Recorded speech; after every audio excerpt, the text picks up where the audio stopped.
Hi అండి, ఎలా ఉన్నారు? నేనైతే బాగున్నాను. మీరు కూడా చాలా చాలా బాగుండాలి అనుకుంటున్నాను. పానీపూరి అయితే రెడీ చేస్తున్నాను.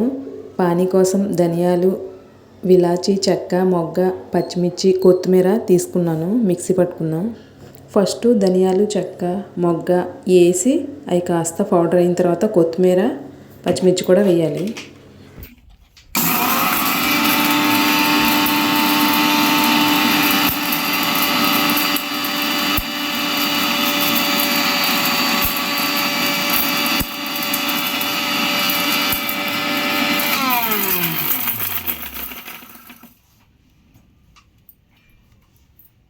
అవి కాస్త పౌడర్ అయ్యాక కొత్తిమీర వేస్తున్నాను. కొత్తిమీర అయితే ఫ్రెష్గా లేదు. కొత్తిమీర కొంచెం ఎక్కువ వేసుకుంటే బాగుంటుంది. కొంచెం ఉంది, అది వరకే వేస్తున్నా. పుదీనా కూడా వేసుకోవచ్చు, చాలా బాగుంటుంది టేస్ట్.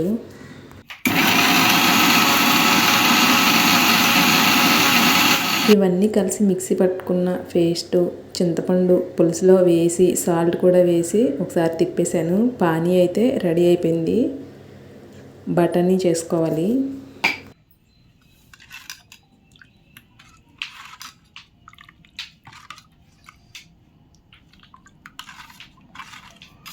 ఉడకబెట్టుకున్న బఠానీ లైట్గా మిక్సీ పట్టుకుంటున్నా, ఎక్కువ పట్టకూడదు.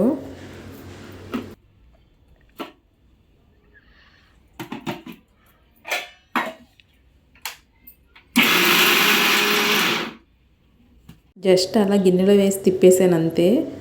బఠానీ ముక్కలు ముక్కలుగా ఉండేలాగా మిక్సీ పట్టుకోవాలి, అప్పుడే బఠానీ బాగుంటుంది.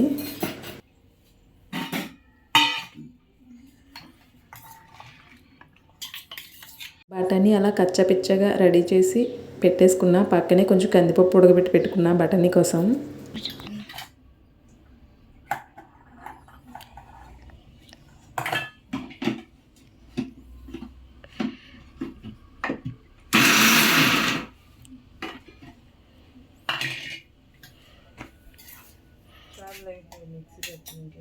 ఉడకబెట్టుకున్న కందిపప్పులో వాటర్ పోసి కలుపుకుంటున్నాను బఠానీ కోసం. కందిపప్పు వేస్తేనే టేస్ట్ అనేది బాగుంటుంది బఠానీ.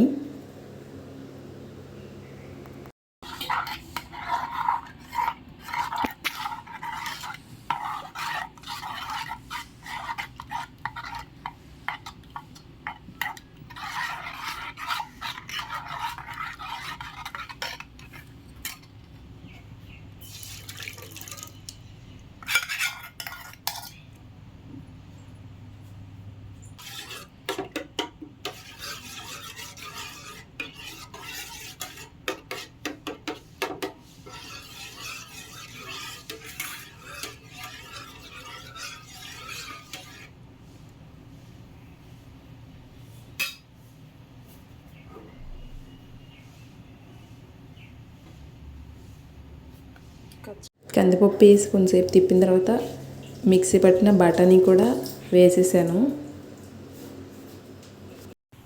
బఠానీ వేసిన తర్వాత సాల్ట్, కారం, గరం మసాలా కూడా వేసి ఒకసారి తిప్పాను. చింతపండు పులుసు కూడా వేయాలి. నిమ్మరసం కూడా వేసుకోవచ్చు, కాకపోతే నిమ్మకాయలు రెడీగా లేవు. చింతపండు పులుసు వేసాను. చింతపండు పులుసు, నిమ్మరసం రెండు వేసుకోవచ్చు. చింతపండు పులుసు పోసిన తర్వాత కొంచెం వాటర్ పోసి తిప్పుతూ ఉండాలి.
కొంచెం కొత్తిమీర కరివేపాకు వేసుకున్న బఠానీ అయితే రెడీ అయిపోయింది.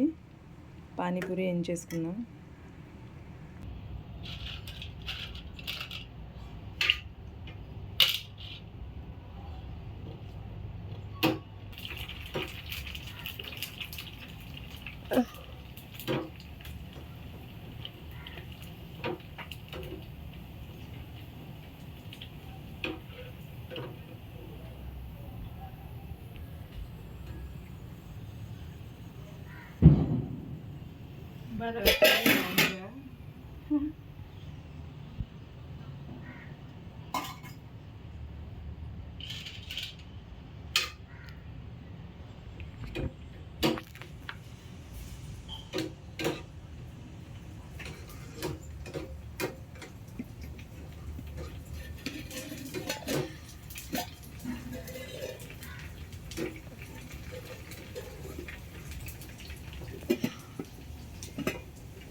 ఇటు వచ్చి ముగ్గురు దగ్గరలోకి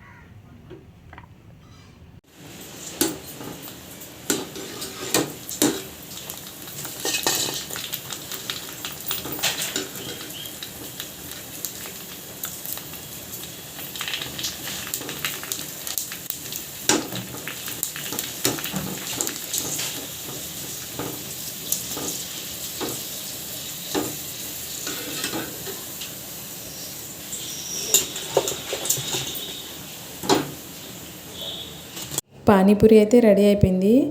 ఇలా పానీ రెడీ చేసుకోవడానికి మనకి బయట ప్యాకెట్ అమ్ముతారు, కానీ దానికంటే ఇదే బెటరు. మనం కొత్తిమీర చెక్క అవన్నీ వేసి చేసుకుంటాం కదా ఇంట్లోనే, హెల్తీగా అయితే ఉంటుంది. ఆనియన్స్ కూడా కట్ చేసుకున్నాం. ఇలా రెడీ చేసేసుకున్నాం పానీపూరి అయితే. ఆనియన్స్ బఠానీ వేసుకొని టేస్ట్ అయితే మాత్రం చాలా బాగుంది. వీడియో నచ్చితే లైక్ చేయండి, షేర్ చేయండి. తప్పకుండా మా ఛానల్ అయితే సబ్స్క్రైబ్ చేసుకోండి. Thank you for watching. Please support and subscribe. Bye bye.